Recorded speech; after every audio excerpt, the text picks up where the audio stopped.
আসসালামু আলাইকুম দর্শক, আপনাদেরকে নিয়ে এসেছি হজরত আইয়ুব নবীর স্ত্রী হজরত রহিমা বিবির রৌজায়। তো ভিডিওটি সম্পূর্ণ দেখবেন, না টেনে। যারা যারা আজকের এই ভিডিওটি ক্লিক করছেন, আমি আশা করি আপনারা অন্য মমিন মুসলমান ভাই বোনদেরকে দেখানোর স্বার্থে ভিডিওটাকে শেয়ার করে দিবেন প্লিজ। আর যারা নতুন আছেন আমার এই আইডিতে, অবশ্যই আইডিটাকে ফলো করে রাখবেন। এই দেখুন, আমি চলে এসেছি হজরত রহিমা বিবির রৌজায়। হজরত রহিমা বিবি আপনারা জানেন হজরত আইয়ুব নবীর স্ত্রী। তো আমি রোজার একটু আশেপাশে ঘুরিয়ে দেখাই। এখানে আসলে কিছুদিন আগে এই রৌজাটি একদম ভাঙ্গা টুটা ছিল, এখন মোটামুটি সুন্দর করা হয়েছে। আর বিশেষ সমস্যা হচ্ছে এই উনি তো একজন নারী, এই নারীর কবরের ভিতরে আসলে মানুষ যাওয়া, পুরুষ যাওয়া, এটা আসলে সঠিক নয়, তাই এটা তালাবদ্ধ করা রাখা হয়েছে।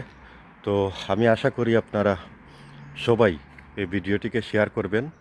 আর আরও দুই একটি কথা আমি বলবো, যারা এই রৌজাগুলা দেখানোর কারণে কিছু কিছু মানুষ আমাকে বাজেভাবে কমেন্ট করেন, তো আমি তাদেরকে বলতে চাই যে যারা আমাদেরকে ইসলাম ধর্ম প্রচার করেছেন, যাদের কারণে আমরা ইসলাম ধর্ম পেয়েছি, নবী অলিয়া উলিয়ারও দুনিয়াতে উনারা নিজেই আসে নাই, উনাদেরকে আল্লাহ পাক রব্বুল আলামিন এই দুনিয়ায় পাঠাইছিলেন।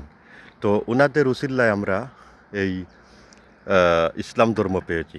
আজকে তাদের স্মৃতিগুলো আমি তুলে ধরার কারণে যদি আমার অপরাধ হয়, তাহলে অপরাধ মেনে নেব। আর কেউ কেউ বলে আমি ভণ্ড, আমি প্রতারক। আরে ভাই, আমি তো এখানে কোনো শিরক করি নাই, আমি তো কোনো সেজদা করি নাই, বা ওনাদের কাছে আমি কিছু চাই নাই। আমি শুধুমাত্র দেখাই এই কারণে যে যারা ইতিহাস গড়ছেন, যারা দুনিয়াতে নবী উলিয়ারা এসেছেন, ওনাদের স্মৃতিগুলা যেহেতু আছে, আর যেহেতু একটা প্ল্যাটফর্ম আছে, যেমন সোশ্যাল মিডিয়া, দেখানো যাবে। তো দেখলে কি অসুবিধা হবে? অনেকে আছে দেখলে অনেক খুশি হবে, সরাসরি দেখলো একটা ভিডিওতে যে এটি উনার রৌজা। তো হজরত রহিমা বিবির রৌজা আপনারা দেখলেন। তো আমি এই রৌজাটি কোথায় আমি বলতেছি, ওমানের সালালা একটি শহরে, এই সালালায় উনার রৌজা ওমানের। হজরত আইয়ুব নবীর রৌজা ও সালালায়। সুবাহান আল্লাহ। এই দেখতেছেন রৌজার পাশে সুন্দর রাস্তা, গাড়ি আসা যাওয়া করতেছে। তো সবাই ভালো থাকবেন। আজকের মতো অন্য সময় নতুন কোনো ভিডিও আমি নিয়ে আসবো ইনশাল্লাহ। তো সবার কাছে একটি অনুরোধ থাকলো, ইউটিউব চ্যানেল থেকে দেখলে এটি সাবস্ক্রাইব করে রাখবেন আইডিটা।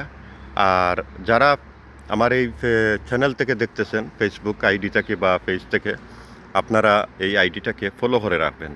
আবারও বলতেছি, ভিডিওটা শেয়ার করে দিবেন, কারণ অনেক মানুষ এই জায়গায় আসতে পারবে না, তো তাদের দেখার একটা সুযোগ হবে। তো সবাই ভালো থাকবেন। আসসালামু আলাইকুম ওয়া রাহমাতুল্লাহি ওয়া বারাকাতুহু।